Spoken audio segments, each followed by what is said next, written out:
so sorry.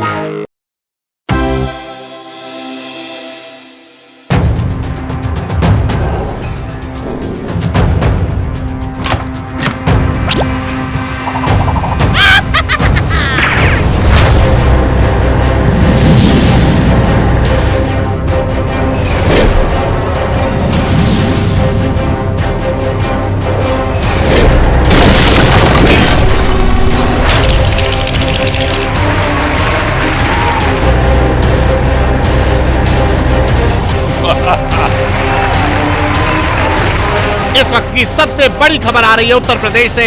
UP में दंगाइयों की संपत्ति पर चल रहा है बाबा का बुलडोजर।